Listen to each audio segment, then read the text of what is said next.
शाळा महाविद्यालयांच्या आवारात शायनिंग मारत आणि वाहतुकीच्या नियमांचं उल्लंघन करत फिरणाऱ्या महाविद्यालयीन विद्यार्थ्यांवर आज कारवाईचा बडगा उगारण्यात आला।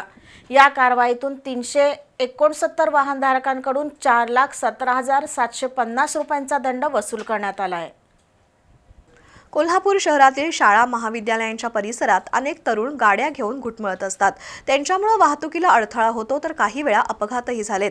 याबाबत शहर पोलीस उपाधीक्षक प्रिया पाटील यांनी पाहणी करून कारवाई करण्याच्या सूचना दिल्या होत्या। आज सकाळी 9 वाजल्यापासून कोल्हापुरातील विविध शाळा आणि महाविद्यालयांच्या परिसरात शहर वाहतूक नियंत्रण शाखेनं कारवाईला सुरुवात केली। विनापरवाना वाहन चालवणं, ट्रिपल सीट, मोबाईलवर बोलत गाडी चालवणं, कर्णकर्कश हॉर्न, फॅन्सी नंबर प्लेट अशा कारणांवरून पोलिसांनी 369 तरुणांवर कारवाई केली आहे। त्यांच्याकडून 4,17,000चा दंड वसूल करण्यात आला।